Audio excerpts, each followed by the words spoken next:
Hola y bienvenidos. En el corazón de la ciencia forense moderna hay una idea que es, sencillamente, revolucionaria, que la identidad de una persona puede estar oculta en el rastro más diminuto, en una sola célula. Hoy vamos a desgranar la ciencia que lo hace posible, y nos vamos a centrar en el sistema que ha transformado la investigación criminal, el sistema CODIS. Para entender bien este sistema, vamos a seguir un camino bastante lógico. Empezaremos con el concepto de la huella genética, luego pasaremos a la tecnología que la hizo realmente práctica, nos meteremos de lleno en los marcadores que nos hacen únicos y veremos cómo CODIS une todas esas piezas. Y para terminar, echaremos un vistazo a qué le depara el futuro a esta ciencia. Muy bien, vamos a meternos en materia. Todo, absolutamente todo, empieza con una idea central. Cada una de nosotros lleva consigo un identificador biológico único, que está escrito en el lenguaje del ADN. Esta es la pregunta que lo mueve todo en la genética forense. ¿Cómo es posible que una gota de sangre, un solo pelo o una mínima muestra de saliva pueda señalar sin lugar a dudas a un culpable? Pues la respuesta está precisamente en saber decodificar esa firma tan personal. Entonces, ¿qué es exactamente una huella genética? Ojo, no es un único gen. Es la combinación única de alelos que son, para que nos entendamos, las diferentes versiones de un marcador genético que heredamos de nuestro padre y nuestra madre en múltiples lugares de nuestro genoma. La clave es esa, el análisis en conjunto. Cuantos más marcadores se comparan, más astronómicamente improbable es que dos personas compartan el mismo perfil. Esto hace que la identificación sea increíblemente poderosa. Y esto, claro, no es algo que surgiera de la noche a la mañana. A principios del siglo XX, todo lo que teníamos eran los grupos sanguíneos. Era útil, pero no muy específico.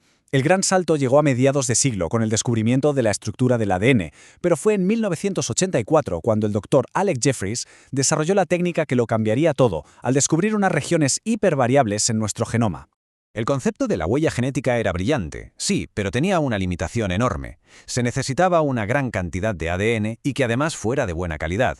Y aquí es donde entra en juego una tecnología que lo cambió absolutamente todo. Imaginemos la escena de un crimen. Las muestras biológicas que se encuentran suelen ser escasas, a menudo están contaminadas o degradadas por el tiempo y el ambiente. Las primeras técnicas de análisis genético en estas condiciones eran inútiles. Hacía falta, por así decirlo, una fotocopiadora molecular. Antes de la PCR, el proceso era, como se ve en la columna de la izquierda, increíblemente lento y laborioso. Amplificar ADN llevaba meses. La PCR, o reacción en cadena de la polimerasa, fue la solución. Es esa fotocopiadora molecular que, en cuestión de horas, convierte un rastro casi invisible de ADN en millones de copias idénticas listas para ser analizadas. Resolvió de un plumazo el mayor obstáculo de la genética forense. De acuerdo, ya tenemos la capacidad de amplificar cantidades minúsculas de ADN gracias a la PCR. Ahora, la pregunta es, ¿qué parte del ADN estamos mirando exactamente para encontrar esas diferencias que nos hacen únicos? Pues la respuesta está en los STRN, o repeticiones cortas en tándem. A ver, imaginemos una secuencia corta de ADN, por ejemplo AGAT. En ciertas zonas de nuestro genoma, esta secuencia se repite una y otra vez, como si fuera un eco. Y aquí está lo ingenioso del asunto. Lo crucial no es la secuencia en sí, sino cuántas veces se repite. En un mismo punto, una persona puede tener 10 repeticiones de AGAT, mientras que otra puede tener 15. Es esta variación en el número de repeticiones, analizada en múltiples lugares, lo que crea una firma genética única. Esta diapositiva lo ilustra de una forma genial. Fijaos en los perfiles de Luke y Leia. Heredan una combinación de las bandas, que representan los alelos STR, de sus padres, Anakin y Padme. Cada perfil es único, pero también se ve claramente la herencia biológica. Pues así es exactamente como funciona con nuestras huellas genéticas. Bien, tenemos la técnica, tenemos los marcadores, pero para que esto sea realmente útil a la hora de resolver crímenes a nivel nacional, se necesita un sistema estandarizado que almacene y compare todos estos perfiles. Ese sistema es CODIS. CODIS, que son las siglas de Combined DNA Index System, es la base de datos que gestiona el FBI. Su función es simple pero muy poderosa. Permite que los laboratorios de todo el país comparen los perfiles de ADN que sacan de una escena del crimen con un índice enorme de perfiles de delincuentes ya condenados, y también con perfiles de personas desaparecidas para ayudar a identificarlas.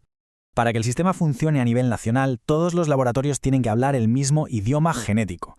Por eso, el FBI estandarizó el análisis en estas 13 regiones específicas del genoma que se conocen como los marcadores CODIS centrales. No hace falta memorizar estos nombres, claro. Lo importante es entender que al analizar todos los mismos 13 sitios, una muestra de California se puede comparar sin problema con el perfil de un sospechoso en Nueva York. Y es esta estandarización la que le da al sistema todo su poder. Y la ciencia, claro, no se detiene. En 2017 el estándar se amplió a 20 marcadores centrales. ¿Por qué? Pues porque cada marcador que se añade aumenta el poder de discriminación de forma exponencial. La probabilidad de que dos personas no emparentadas compartan el mismo perfil de 13 marcadores ya es de 1 entre miles de millones. Con 20 marcadores esa probabilidad se reduce a prácticamente cero. Vamos, que una coincidencia se convierte en una prueba abrumadora. Y ahora vamos a juntar todas las piezas. Vamos a ver cómo estos conceptos teóricos se aplican en el día a día de una investigación forense real, desde que se pone la cinta policial hasta que se llega a la sala del tribunal. Este gráfico ilustra perfectamente todo el proceso. Empezamos en la escena del crimen, donde se recoge la evidencia. A la vez, se toma una muestra de referencia de un sospechoso. A ambas se les aplica la PCR y el análisis de STR para generar sus perfiles genéticos, que son esos patrones de bandas que vemos. El paso clave es la comparación. Si coinciden, no se ha acabado. El último paso es el análisis estadístico, es decir, cuál es la probabilidad de que esta coincidencia sea pura casualidad, y esa cifra es la que se presenta en un tribunal. Pero la potencia que tiene el análisis de perfiles genéticos va mucho más allá de la criminología. ¿En qué otros ámbitos puede ser decisiva esta misma ciencia? Una de sus aplicaciones más conocidas son las pruebas de filiación. Como se ve aquí, el perfil genético de un hijo o hija es una combinación del de sus padres biológicos. Al comparar el perfil del niño con el de la madre y los posibles padres, se puede determinar con una certeza casi absoluta quién es el progenitor biológico. Es la misma lógica, simplemente aplicada a un problema diferente. La tecnología de STR es increíblemente potente, pero la ciencia forense sigue evolucionando, siempre buscando formas de obtener respuestas de evidencias que son cada vez más y más difíciles.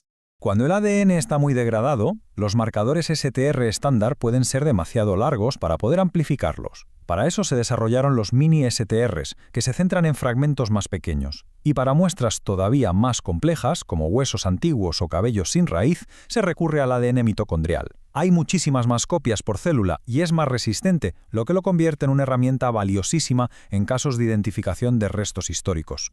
Y el futuro podría estar en los SNPs, o polimorfismos de nucleótido único. Si los STRs analizan la longitud de una repetición, los SNPs se fijan en el cambio de una sola letra en el código genético. Como se puede ver en la comparación, es un cambio mínimo, pero son increíblemente abundantes en nuestro genoma y muy estables. Su pequeño tamaño los hace perfectos para analizar ADN muy degradado, donde los STRs más largos podrían fallar.